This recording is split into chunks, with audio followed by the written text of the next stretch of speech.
Good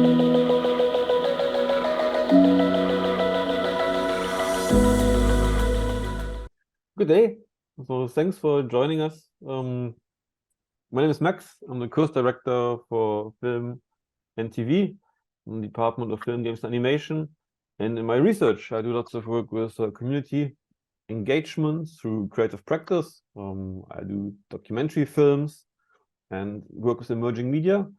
And for this project, it was really interesting to see how we can use storytelling as a meaningful way to engage communities for a project that was funded by C4Net. But I'm also joined by two other great colleagues. We worked all together on this project. If do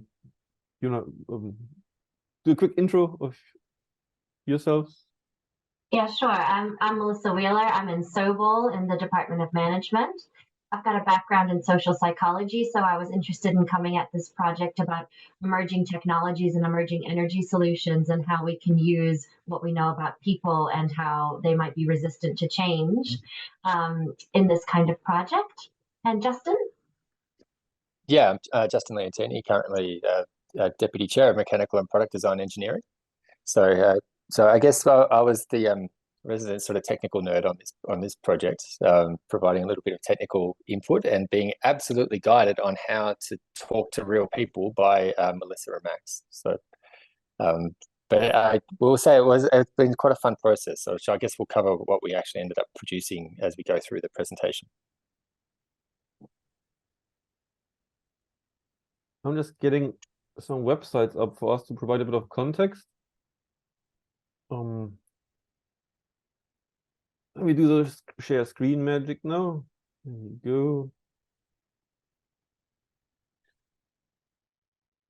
So we worked with C4Net on a microgrid feasibility study in Donald and Tanagula in rural Victoria. And one of the project partners was C4Net, the Central Victorian Greenhouse Alliance. And we really thought about developing a community-engaged approach to understanding energy literacies and also how we can engage the community in these important decisions.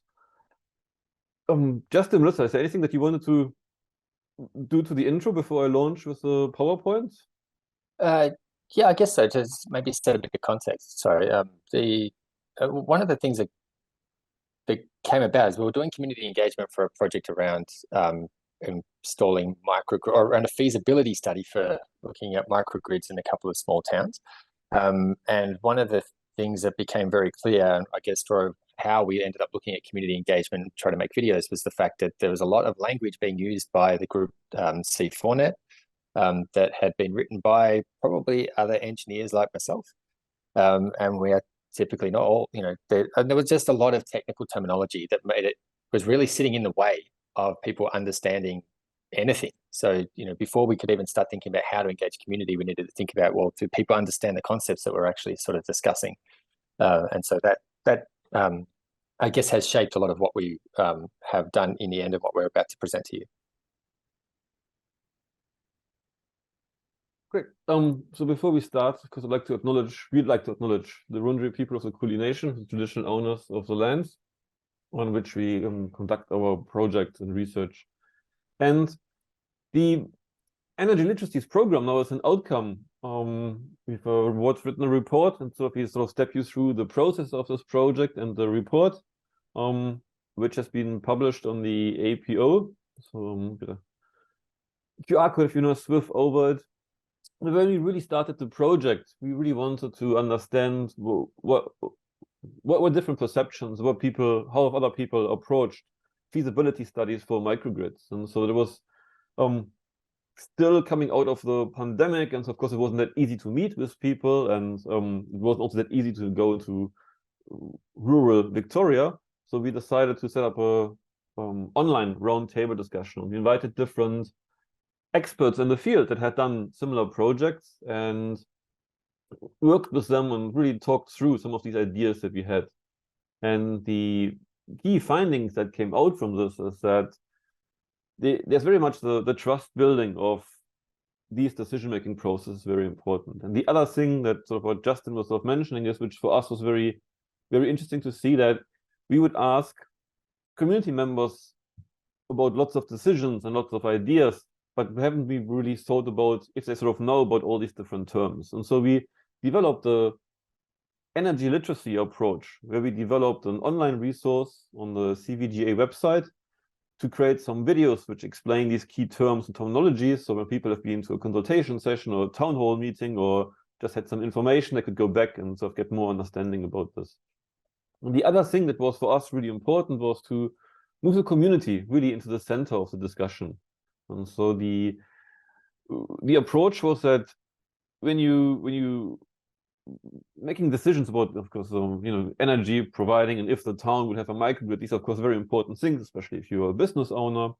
But also we were interested to see how do these things get discussed in the community. So rather than having the official approach where someone in a town hall talks to you about all the different energy choices that you might have, or the different approaches how the energy could come to your business or your home, is we sort of decided to work with some community members in schools to ask them about what they know and help us provide some of these resources. And so some of the findings that we had were very much that we wanted to have some conversation starters.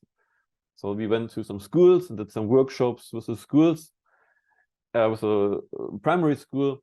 And that's very much starts a very different conversation when your school children might suddenly ask you, what do you think about different energy resources, or why don't we use A, B, or C? And so that was really like a bottom-up approach that we really tried to engage with. And yeah, we developed the energy literacies and had a big community consultation, we had a community consultation phase. We did some of these things online, did some of these things by the telephone, but we also went and talked to the community members. And that's really how we developed this finding and our approaches. So the resource that we developed is on the CVGA website, and was very much some videos that we created that are very much an explainer style video that tells us about all the important things when it comes to energy literacies. Does anyone want to jump in at any point, or should I just keep going?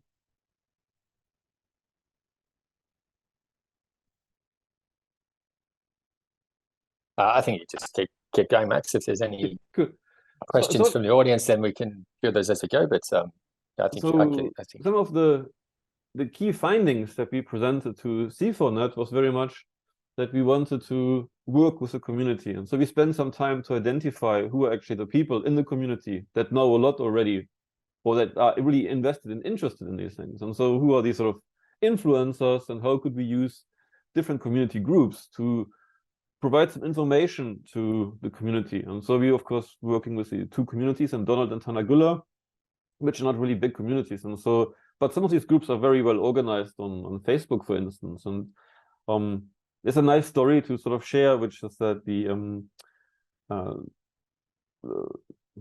Tanagula, Donald 2000 Facebook group, we sort of thought first it was about like, oh, this is like something was set up at the turn of, at the time, but it's actually that the community wants to reach the size of 2000. And so of course, the way that communities in smaller places, there is like no big media outlets, or there is like, so for instance, in Tanagula, we worked with a school because that is really a community hub. So there wasn't like any other like community centers. And so this very much is the way that we can start some of these conversations with the community members. And so we wanted to also understand what the community knows already about these different, very important topics when it comes to energy, and then provide the resources in the language for the community. And so, of course, working with the school, this provided us some really interesting insights that we could then also support, for instance, the educators, that they have these things as part of their curriculum. And we really wanted to reach out to all the different voices that are in the community, so that we read to business leaders, we talk to senior citizens, like I said, we talk to pupils and their parents and teachers. And that brings all the different perspectives into the mix, really. And yeah, so working with the community, we create like a shared vision, and that uses the language of the community. Because when we had the meetings with some of the partner research organizations, we sort of discovered that even for ourselves, or maybe not for Justin, but for us who are not really working in that field, some terminologies can be kind of like confusing or full on to understand. And so we want to break them up and have them explained by the community through a community voice. And this very much worked through using some of these ideas that we had done in the before, like working with visual methodologies or using digital literacies, that we could use online components to explain this through the voice of the community. But also it's part of sharing some of the success stories and developing a toolkit. And so these resources now become like a conversation starter that the community is using, power companies are using, and the city councils is using. And it's very much about community engagement to understanding how we can work through a bottom-up approach. And so all these things really led to one of the key things that came out from the expert panel, which is the idea of build trust and create some relationships with the people that you're working with. And that sort of happens through the trust. And so by having these different voices and having this recognition, this really sort of facilitated the process. And I think the key thing with working with small communities is, even if not everyone uses, for instance, social media, but a way to share some of the ideas for the discussion is that you will like this video because you're in it. And so you will share it in a community with your neighbors, or maybe the friends of your neighbors, or someone that lives on your road.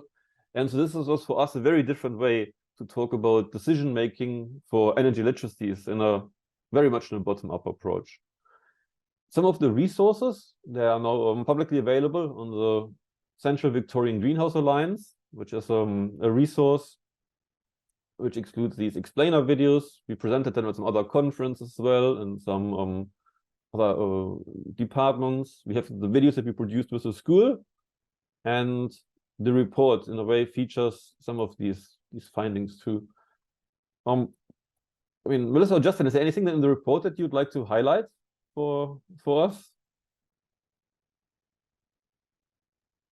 If I could jump in, yeah, Max, there was. And I guess this is more about me describing almost what I learned out of this this process as much as what we gave to anyone else.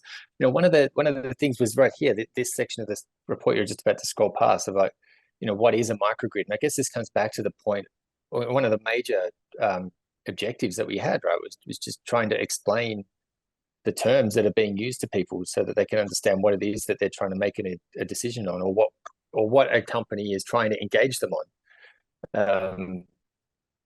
So, and that was a bit of a process for me, especially coming from as I guess as a technical person here. And I'll also come clean, I'm not an electrical engineer either. So, there's a little bit of thinking about how what I know generally in engineering applies in this particular situation. But, I guess in the end, with that description that we wrote was really around the idea of a microgrid being not just a technical or not just an engineering piece of hardware, that it was also, the people involved. There's also the flow of power, but also the flow of money and the flow of resources. It's and trying to get that clear, that they actually, you initially throw out this word of like, we're talking about microgrids, and you realize, well, everyone might have a different idea of what that is, and really trying to make it clear what you're really talking about. I felt was really important. I felt it was something that I learned definitely as we went through this process, and I'm hoping that it's something that with the report and the video resources that we produced is clearer to people as they now try to consider that. And I think what I would want to add too is that the results of the report is really a result of a 3-year project that brought Justin, Max, and I together from very different fields in this interdisciplinary project.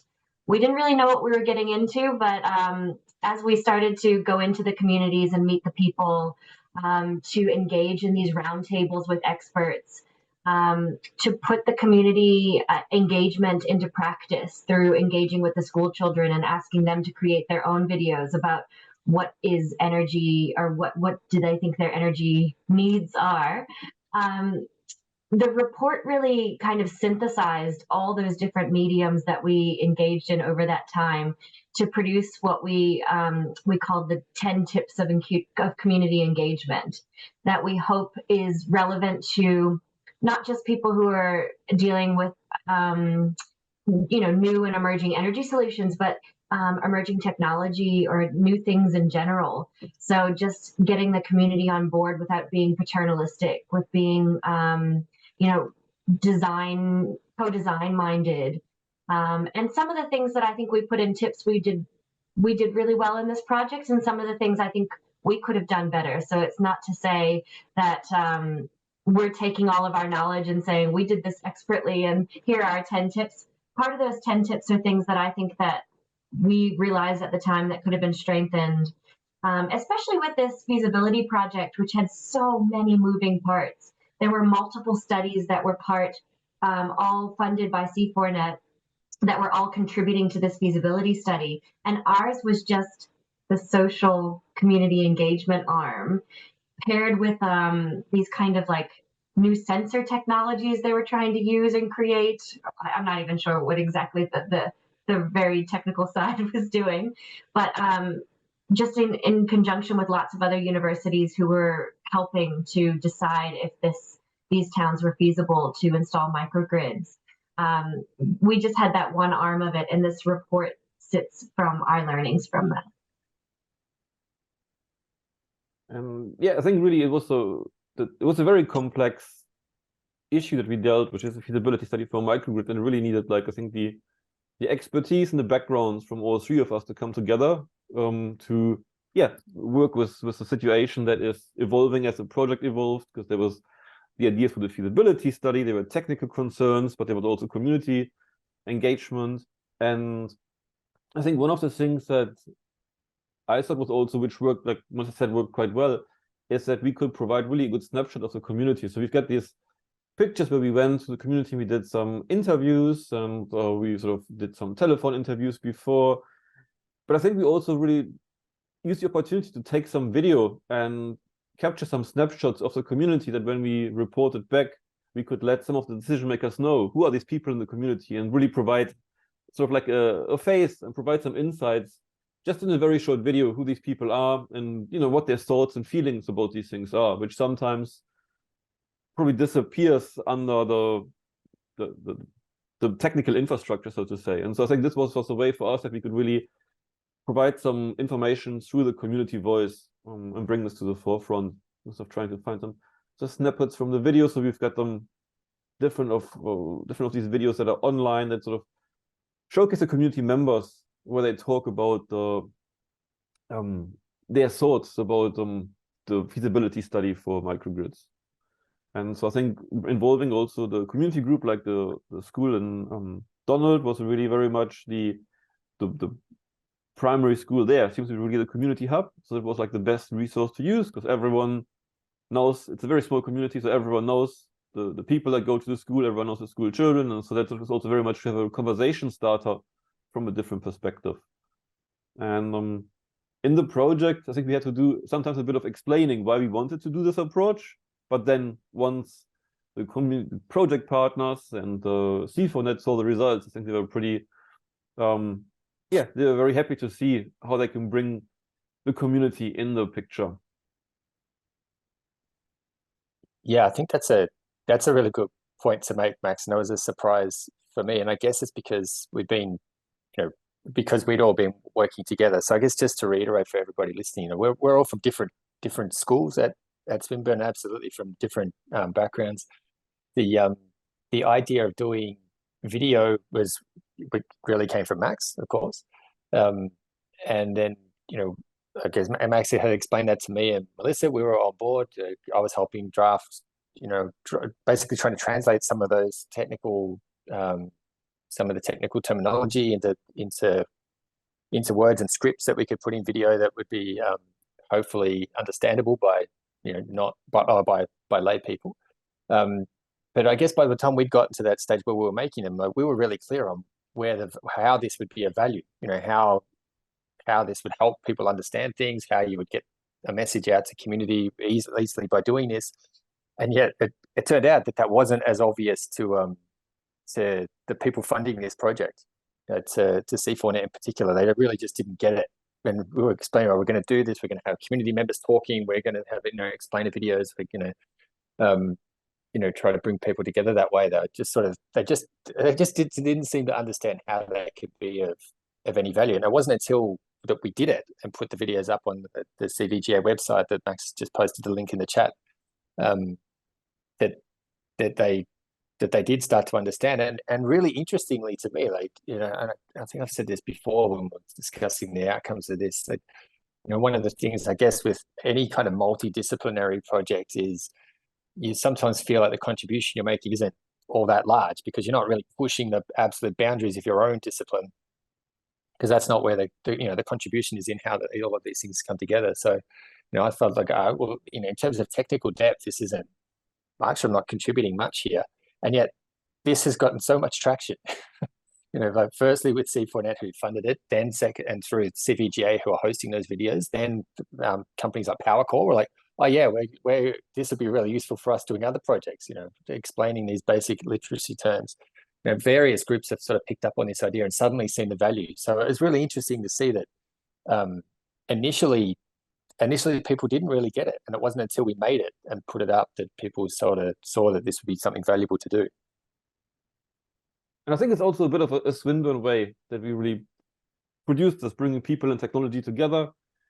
And I'm also a researcher in the Center for Transformative Media Technology, so I think very much this is the way that I've been working in the past with some community engagement projects, but then having for instance, Justin's technical expertise gave us a confidence that when we do these explainer videos, that they are sound, and that we've got someone that can sort of also, when we ask some tricky questions, we could sort of ensure that the communities would understand what we are trying to do. And I think that really creates some really great dynamics. And then, I mean, Melissa, because your expertise and sort of the different stakeholder engagement and management also, I think it was really great to see like how many different, like you said, moving parts before, but it's sort of, there's the C4Net, there's a CVGA, we had 2 different communities to deal with. And so I think for us in the team, it was also really great that we could discuss what our strategy and our approach is in collaboration with these sort of different organizations that I think we're also finding out about the project, because it was a feasibility project. And so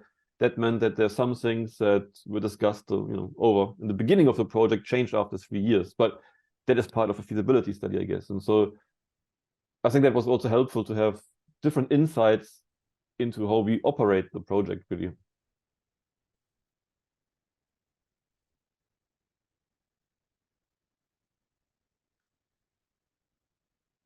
I think we didn't talk too much about the microgrid specificity.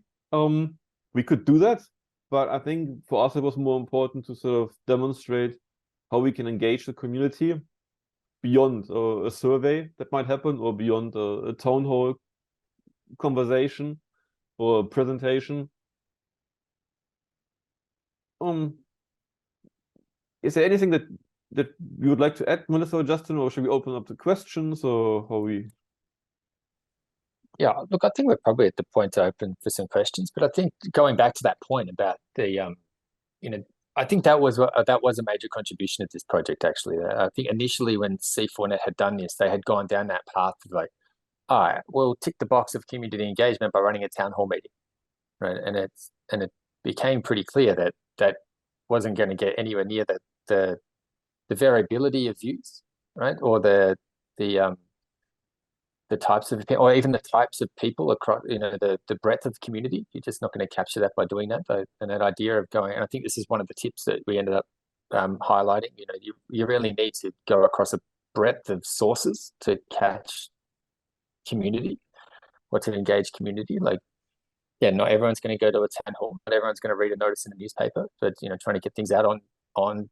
But even, Facebook's not going to catch everyone, but, you're going to have to get out on, different social media channels and, talking to various people, talking, as you said, Max, talking to the schools. I mean, that honestly was a revelation for me. I mean, we mentioned before that Tarnagulla is a small community. I mean, the school had 25 kids total. Whole population is less than 200 people. There's like 140 people, so, and then, so we went to the school, and I guess I went to the school with some preconceived notions of what the kids would think of, microgrids and solar power, and, thinking, I guess, just being, the typical kind of like center-left academic that I am, they'll all think that's great. It turns out, no, they don't all think that's great.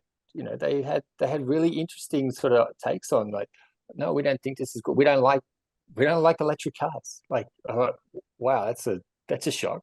You know, and it took a bit of talking to them to sort of untangle where some of that was coming from, and you know, but that's what I mean by doing that. You sort of learn a little bit. You learn a little bit about the opinions that they're catching from the senior people in their communities as well, like what message is coming from parents, what message is coming from other people in their community. So yeah, I think it just reiterated that idea that you need to go to this kind of variety of sources. And that was a real eye-opener for me.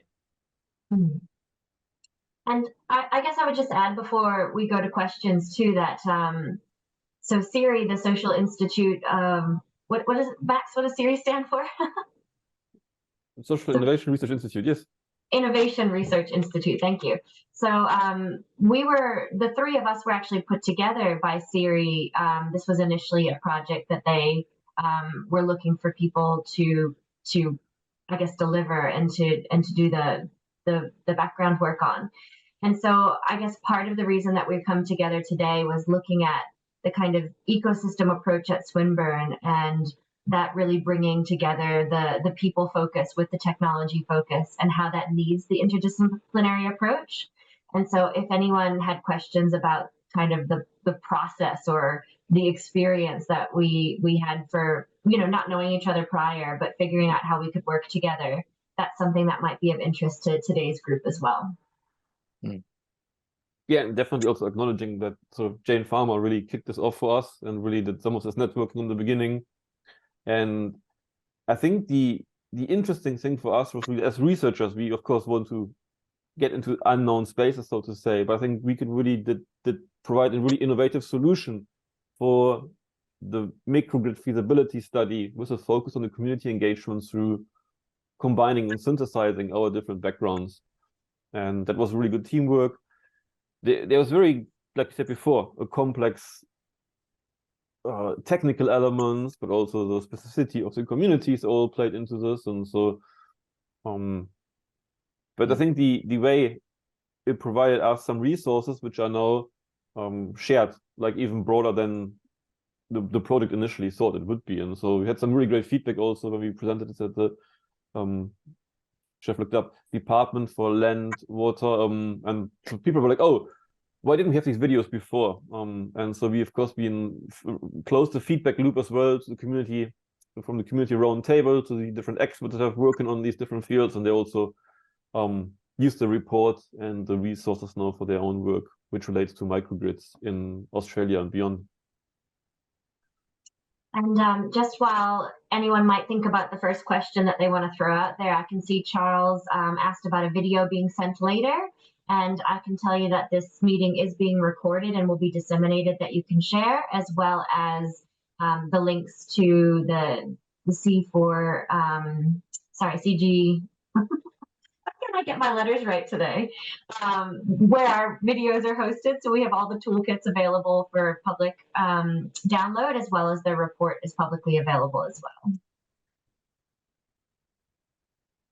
CBGA, got it.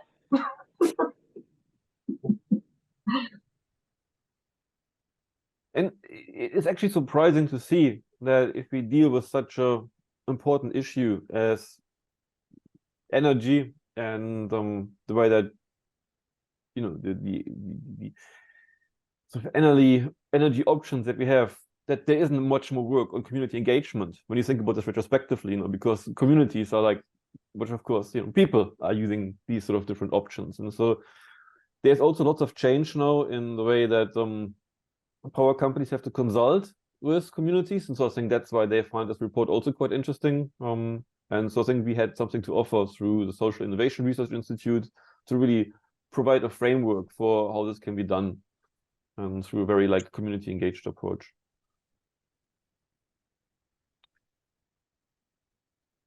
Does anyone have any comments or questions or observations or?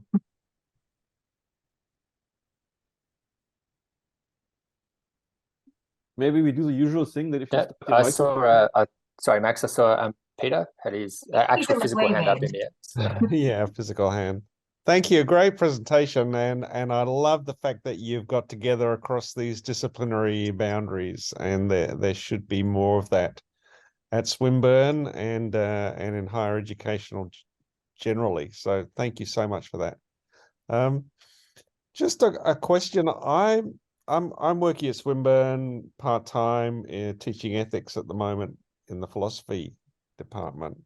But outside of Swinburne, I'm looking at how to engage employees in an organization's sustainability projects. And it seems like there's a lot of crossover with what I'm trying to do and what you folks have done here. I'd love to have a bit of a conversation with someone in your team about this. And I wonder who that might be. It might be me, Peter. I'm in management, and I teach ethics in some of our management units, but also I'm just kind of thinking about when I talk to my students about change and the resistance to change. Yeah. We often talk about motivating not only the mind, but the heart, or you want to, you got the rational side and the emotional side. Yep. Sometimes people refer to that as the elephant and the rider. You've got this huge elephant who's your impulses and all the things, your routine, the emotions that you feel towards things. And you've got this tiny rider on the back who can sometimes control the elephant, but sometimes just goes along for the ride. And Yep. it's not till they really step in with those reins and bring that cognitive component, that effortful component. And so a lot of the research in that area is, I think, too many initiatives, especially around organizational ethics or getting people to try to do something, really try to target that cognitive side because, people are rational. They want to hear an explanation, but really they kind of just want to have fun and do something that's easy and doesn't disturb their status quo bias and all those kind of things. So it's kind of about motivating those elephants as you go as well. 100% agree, Melissa. So maybe I could just reach out to you outside of this and we could have a chat. Thank you. Sounds good. Thanks. And great presentation. So thanks very much, Max. Thank you.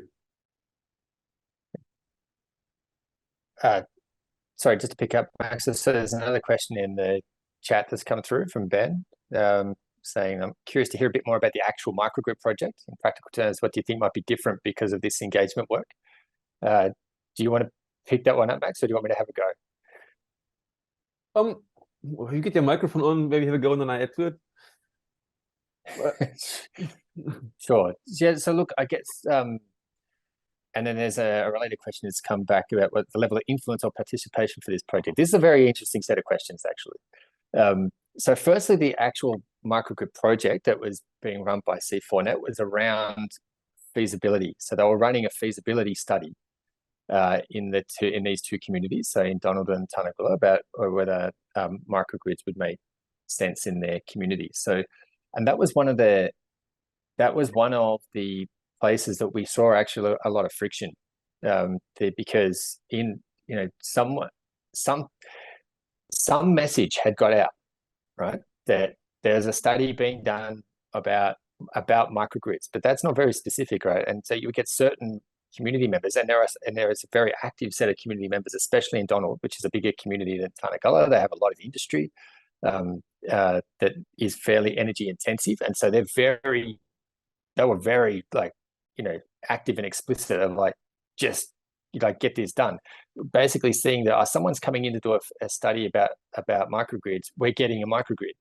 This is a decision about whether we do it or not, and having to go back and say, oh, hang on a second, this is actually a study around the feasibility of whether you would do it and how you would do it, and even explaining what feasibility means was one of the things that became clear to us, and we had to put in a report.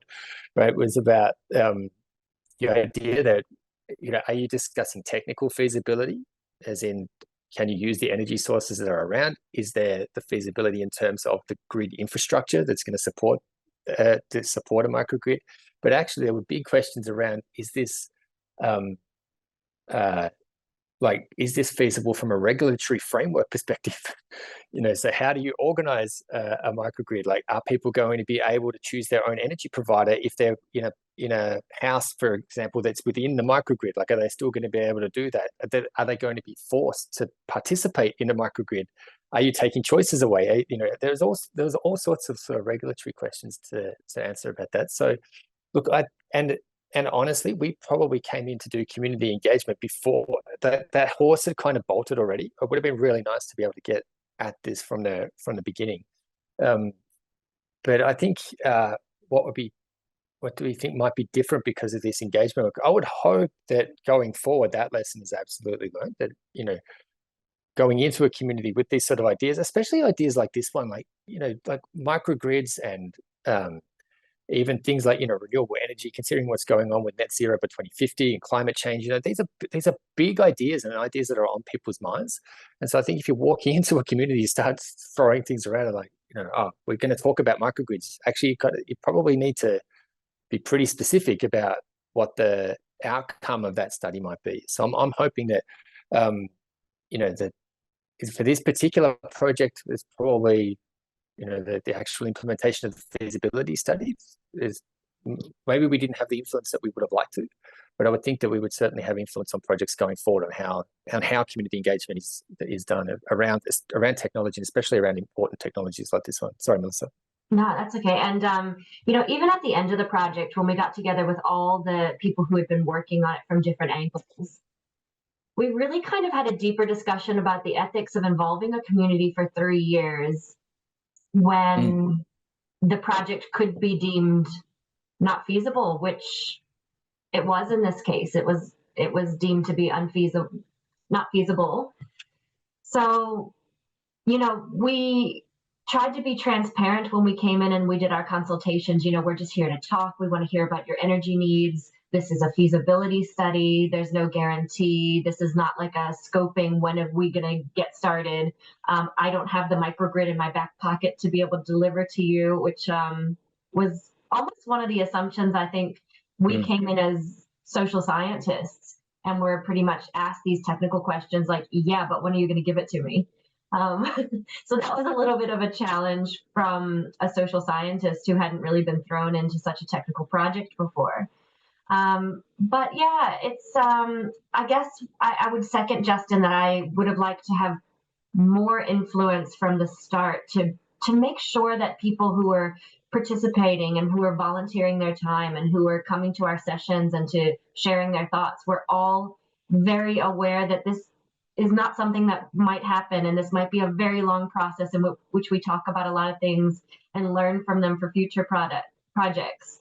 So yeah, I guess, and that's what we tried to reflect in the 10 tips that we put into the report as well, that kind of importance of getting the community involved from the start and being very transparent and building that trust.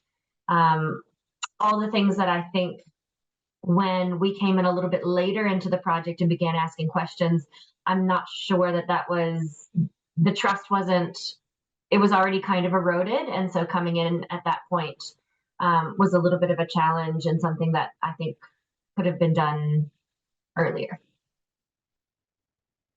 I think to add to this, I think there's really the showing the different facets of how community engagement can look with various different organizations in the community. I think that took for us a bit of convincing that we had the project to deal with the community engagement of a microgrid feasibility study. But for us, it was a bit more like thinking about, okay, so what are the different elements of community engagement? How can it really operate? And so I think we really needed to show through the expert panel that there is a gap in terms of the energy literacies in some of the people that we talk to. And so we need to provide some resources for them. And so I think then people understood what we were doing with this in very much, also a very engaging way, that we have these resources available, not only in an email, but they're also like on YouTube. And remember, this is one of the biggest search engines. When you need to know something, you type it into a search engine and you go to a video, and that's sort of where you click the first thing what you see. And so I think we sort of really showing from some different technical elements to some also very creative approaches to like work with a school. And so why working with a school? Because that provides a different perspective of how you think about these big decisions, or if your energy grid is islanded or if it's not, and but also what then feeds us back to the different stakeholders is these different voices that we had from the community and what their observations and thoughts really were. And I think that sort of is really something that I think was very well received in the project, and that I think all the different stakeholders probably didn't think about in the beginning how complex this can be, and we sort of mapped that out for them, I think, through also a very visual approach. And so I think that is, those community members who wanted to be part of this really represent them quite well. Yeah, I guess to pick up on it, I'm just looking at the chat. Sorry, Amelia, I noticed you've got a related question about the level of influence and participation. Did the information get collected? I will say, as the engineer on this project, this is one of the frustrating things for me with this, is it's very hard to measure, right? Like I want to put a gauge on something and say, okay, how did we have an impact here? Did we do something? My feeling is that we definitely did have a level of influence at the community level. I think Melissa mentioned before that there's probably a bit of an erosion of trust at the beginning of this project. And I think through a lot of the work that we did, that started to rebuild some of that. And I would believe that there is certainly the community that did engage, that we did manage to engage, is now much more clearly informed about what was actually going on. And I think that they took some value out of that as well. So not only informed about their project, but they may have learned a little bit about the issues involved, with microgrids in general and with renewable energy and other things like that. So, as I said, I don't know how to describe that. What was the level? How do we measure the level of influence we managed to have? I think we've all have said that we would have liked to have been involved earlier. We think we probably could have had more influence if we were involved earlier, but I think we certainly did have an influence at the community level. And I would think going forward that groups like C4 and Power Core that were involved in this would see that, okay, there's probably a way that we can do a community engagement in future projects that would be an improvement on what we've done before.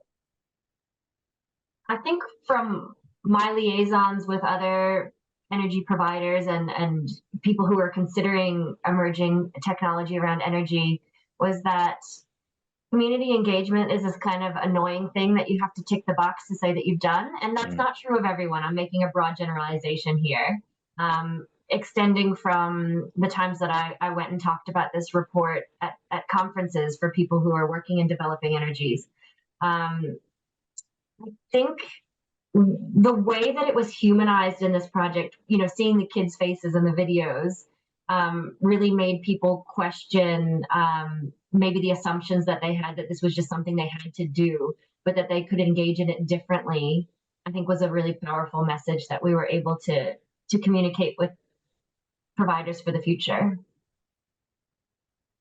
There's some nice in our report we flagged up some nice statements. So the principal from Tagala Primary School was really impressed, and I think these sort of things are quite important for me when I do community engagement, that the community that I work with provides that feedback for us, that they learned something and that they really saw this as having an impact on what they do. And so I think that is one of the key elements, as well as having this bottom-up approach, that we are doing it not only about the people, but with the people of the communities. And so there was some great learning that came through for all the community members when they really engaged. Yeah, so just again watching the chat, Max, so thanks for the follow-up comments that you've made, Amelia, and the resource that you've just posted there, but the IAP2 spectrum. Yeah, and a great, and this hopefully is an example of informing the community, but I think also informing and the consulting and involving as well. I think we did. I think we did pretty well at. I think there was a question just previously that had come up from Heather about, did we reflect on anything in a report about the design of the grant application in creating the problems and misalignment? Sorry, Heather, can you? That question comes from the fact that I've been on the Hayfield project, which has a similar result, I guess, and I've been watching this project with interest. So 3 years, millions of dollars, where did it all go? A lot of it didn't end up in the community. A lot of it supported researchers to learn a little bit. but totally constrained by the fact that you already had a vision of what you were producing right at the beginning. I've had some informal anecdotal feedback about your project, about the project teams and the project streams being almost siloed, so not even great design across. And you know, if I'm honest with everyone, is this Chatham House rules? No, you're recording it. Okay, so I'll say it. I think similar in Hayfield, you know, they talked about co-design, but even the project team didn't co-design. Co-designing with community was like just misusing the word co-design, right? And so I'm just a bit intrigued about how we, and I'm involved in Venus Bay, and Venus Bay very much is 1 year, 1/10 of the budget with community, but it's just been a community journey as much as anything, right? So not a researcher journey.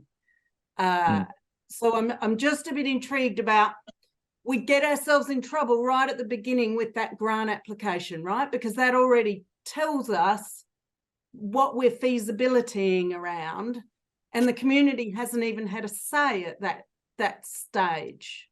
So I just wonder how much that needs to be reflected back in your reports about what you might do differently and how community need to come in earlier, perhaps. I mean, we've, as researchers, we of course do some write-up and some reflection, which is sort of like now the next stage that happens for this project, because we had the brief from C4Net and we sort of delivered this.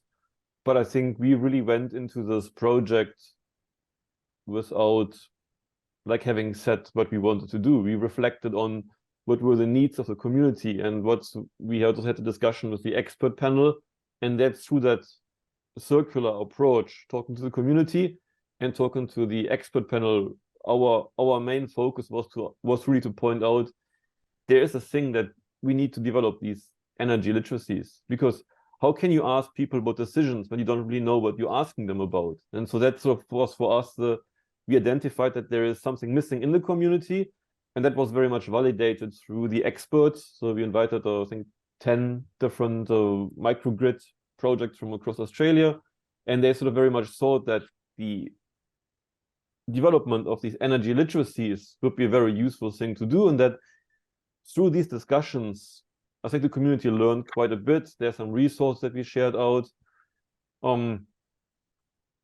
Of course, we were working as part of a project team with different stakeholders, so I probably would have liked to talk to even more community members at different points in time, but that was sort of channeled through some of the different stakeholders. So we were not like always the direct person to go to the community. We worked within the constraints of the project setup, which, you know, that's, you know, we couldn't change that. But I think from the constraints that we had and the way that was operated, I think we could also convince some of the organizations that they really need to understand how to engage the community and also open up to some of these new forms. And I think that was really developed through the feedback from the community. So what the funders said, or what the other different organizations said, that would be best to, like, you know, talk with them a bit more, and also like maybe ask them these questions, because we can really only speak to our community engagement approach.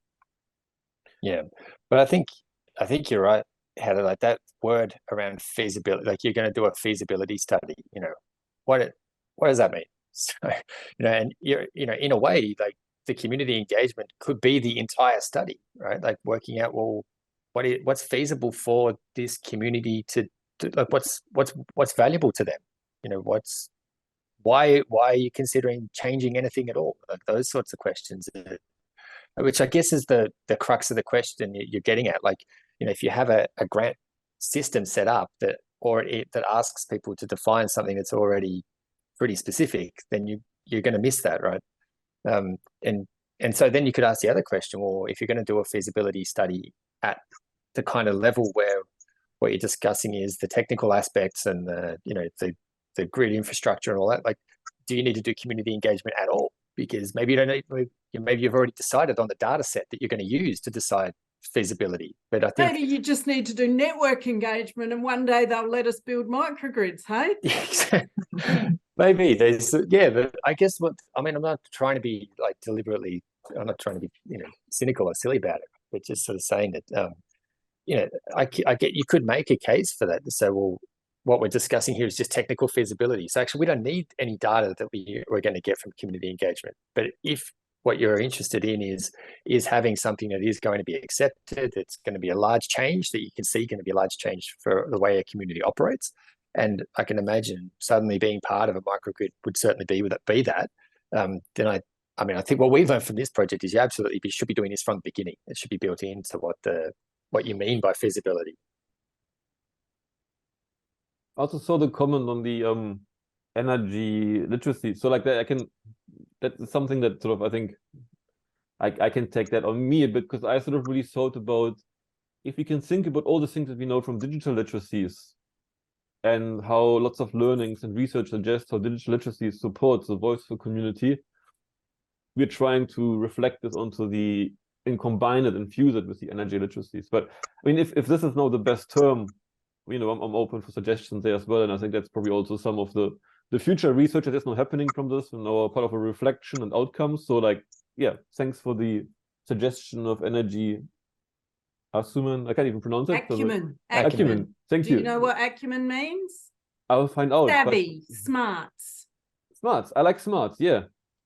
So energy smarts, that's right. I like that, yes. That's an overused word in the energy system though, hey. and so I think but I think that it also shows that there's more work that can be done. And so once we did more research, we came across, there was some studies that work with energy literacies, and there was some curriculum development happening. But that for us really showed that what we developed as a resource, we can really contribute and expand. But yeah, I think the terminology, how it's being used for the particular community engagement, that is some further reflection that definitely as researchers will undertake on this. So that's thank you. It's a good suggestion. Mm-hmm.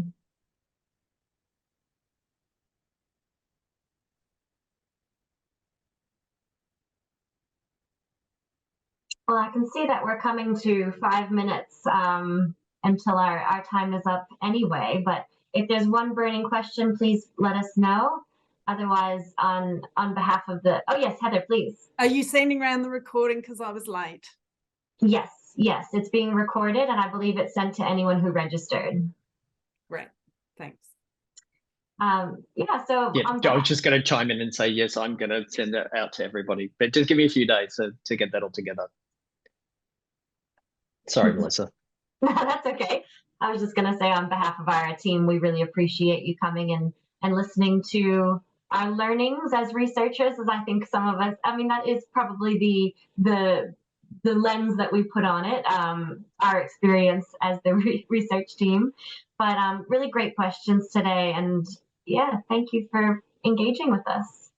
And just to add to this, if there's any interest in further discussions, please feel free to reach out to us. So like, you can do the Google magic to find us, whether it's just Melissa or myself through Swinburne.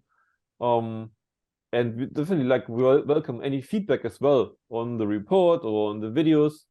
And of course, also like the opportunity to thank all of our community partners, whether it was C4Net, CVGA, Donald and Tanagula, everyone that we talked to.